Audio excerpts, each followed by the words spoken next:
मेरा बरसों देखा सपना पूरा हो गया। जहाँ आज एक गलीज बस्ती है, वहाँ कुछ दिनों में एक आलीशान होटल होगा। और जहाँ रात दिन मच्छर भिन बनाते हैं, वहाँ ऑर्केस्ट्रा के नगमे होंगे।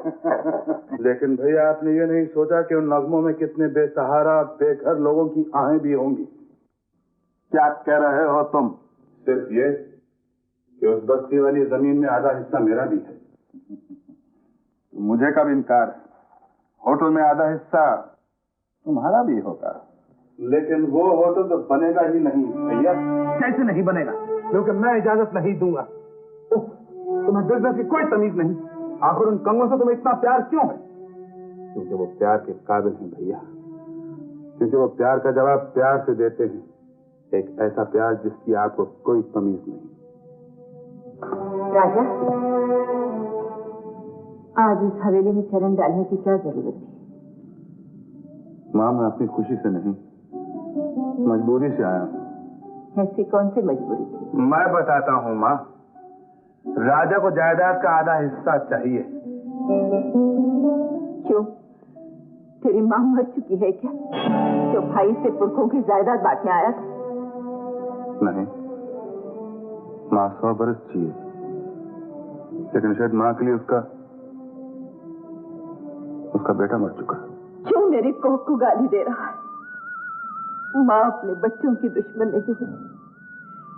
मैं तो सिर्फ ये चाहती हूँ कि तू जिंदगी में सीधी राह चलना सीख, अपना घर बार बसा, अपने भाई की तरफ देख जो पुरखों का नाम रोशन कर रहा है, और फिर एक नजर अपने पर डाल कि तूने अपने बड़ों की इज्जत पे क्या क्या गालत पोती है। माँ, भैया इस हवेली के सूरज है और मैं ग्रहण, यही ना? मुझसे क्या पूछता है? अपने आप से पूछ, दुनिया से पूछ। चलो माँ, इसे मुंह लगाकर और जी मत जलाओ। चलो।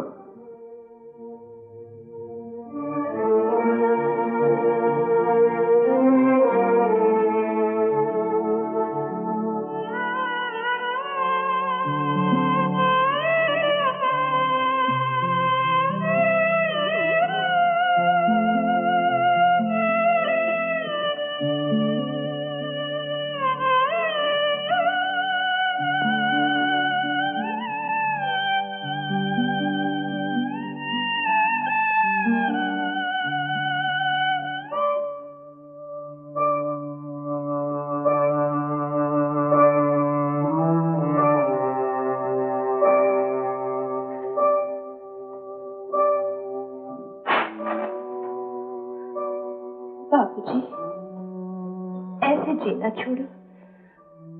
आपके मन में प्यार ही प्यार है। एक दिन ये दुनिया जान जाएगी। दुनिया क्या जानेगी? यही कि जिस माँ ने मुझे पैदा किया, आज वो भी मुझे नहीं पहचानती। अब मेरा संसार में कौन है? कोई नहीं, कोई नहीं। तुम भी तो आज बहुत दिनों के बाद आई हो। क्या करती है?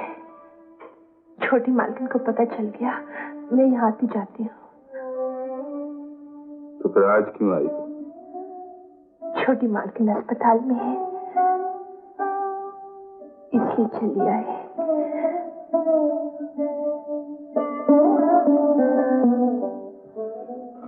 नहीं राधिका, मेरा दिल जल रहा है। मैं जिंदगी में नफरत के इतने थपेड़े खा चुका हूँ कि अगर कोई 2 मीठे बोल प्यार के भी बोल दे तो मुझे डर लगने लगता है।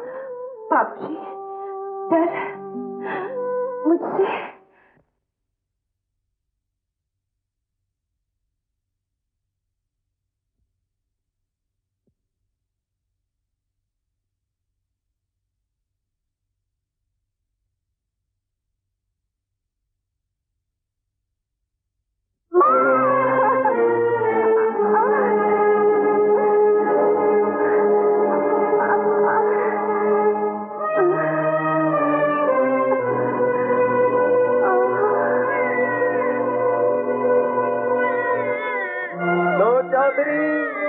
बच गया बात का भोपो। चौधरी जी, जब बस्ती की दूसरी कुंवारी लड़कियां कस्तूरी की गोद में बच्चा देखेंगी तो वो क्या सोचेंगी? अरे भाई, तलैया भी तो एक ही मछली से गंदी होती है। क्यों न इस बाप की गठरी को अभी से ठिकाने लगा दे। ठीक कह रहे हो काका, तो फिर नेक काम में देर कैसी, जल्दी चलो चौधरी जी। चंपा, चंपा भाई, चंपा, चंपा भाई दरवाजा खोलो, जल्दी खोलो। क्या हुआ?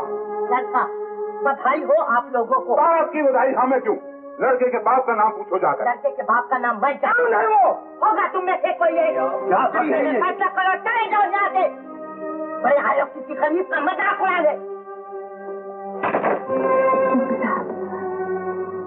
मुझे अफसोस है कि वक्त से पहले बेजान बच्चा पैदा हुआ। डॉक्टर! मोती बाबू, इसके सिवा कोई चारा न था।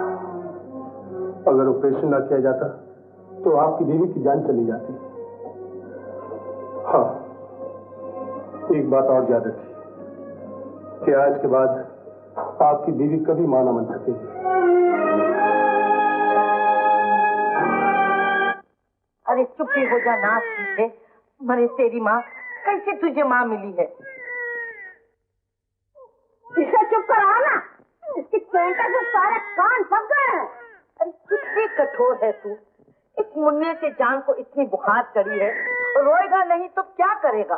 अरे रो तो रहा है अपनी कुंवारी माँ को, जैसे छोड़कर डायन अपने धंधे पे गई है। आ जाले तो मैं देख लूंगी। क्या देखूंगी? कस्तूरी, उठाइए अपनी पाप की गठरी और चौकी खाली कर दे। मैं क्यों खाली कर दूं? तुम चले जाओ ना धर्मात्मा की बस्ती में। अपनी इज्जत बेचती है और दूसरों की पगड़ी उछालती है। अरे चौधरी जी, ये रोज रोज की बकबक क्या? पकड़ो, उड़ा दो तीन रेस कम्बक के। माँ,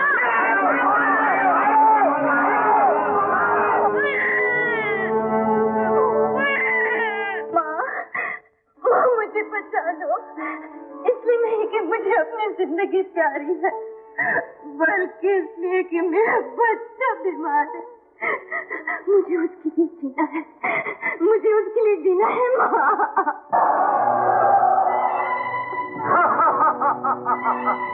समझती है गिरजे में छुपकर बच जाएगी? आज इस गिरजे से तुम्हारी जान भी निकलेगी। देख कह रहे हो, मारो।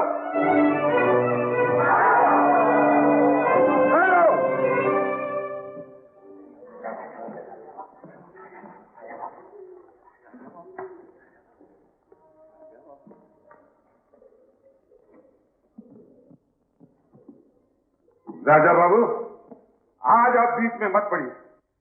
आज हम बस्ती की इस गंदगी को ठिकाने लगाकर ही रहेंगे। लेकिन इसका कसूर क्या है? कसूर सुनना चाहते हैं आप? तो सुनिए, ये शरीफों की बस्ती में रहकर अपना शरीर बेचती है। हम इसके पापी शरीर के टुकड़े ही करके छोड़े। अगर ये बात है तो उसको सजा जरूर देनी चाहिए, लेकिन सोचने की बात है कि अपने गर्ज के लिए इंसान क्या कुछ नहीं बेचता। 4 पैसों में लोग अपना ईमान बेचते हैं, अपना जमीर बेचते हैं। मुल्ला और पंडित अपने मजहब के नाम पर खुदा और भगवान को बेचते हैं। जिसने अपने आप को बेचे तो कौन सी बड़ी बात है?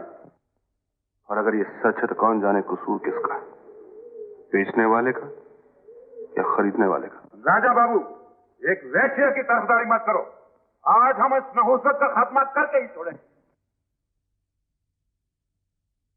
मैं आपके रास्ते में नहीं आऊंगा,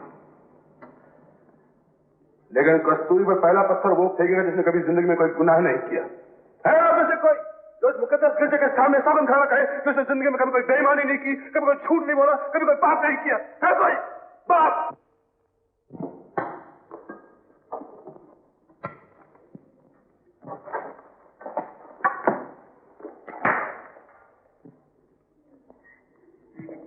अच्छा बाबू, आपने मेरी जान बचा दी। ना जाने ये लोग क्यों मेरे पीछे पड़े हैं। मेरा बच्चा बीमार था, उसकी दवा के लिए उसके बाप के पास पैसा। तुम्हारे बच्चे का बाप तुम्हारा पति कस्तूरी कौन है? वो कौन है? वो राजा बाबू, मेरा बच्चा बहुत बीमार है, उसे जल्दी दवा नहीं मिली तो कुछ भी हो सकता है। मैंने पूछा कुछ, तुम्हें जवाब कुछ और दिया। कौन है वो? दवा कहाँ से आएगी? न जाने क्या बनेगा मेरे मुन्ने का। तुम घर जाओ बच्चे के पास, मैं डॉक्टर लेकर आता हूँ। लेकिन कहीं फिर वो लोग। मेरे होते हुए कुछ नहीं होगा। अगर तुमने अपने जिस्म का सौदा नहीं किया तो कोई भी तुम्हारी जान का सौदा नहीं कर सकता।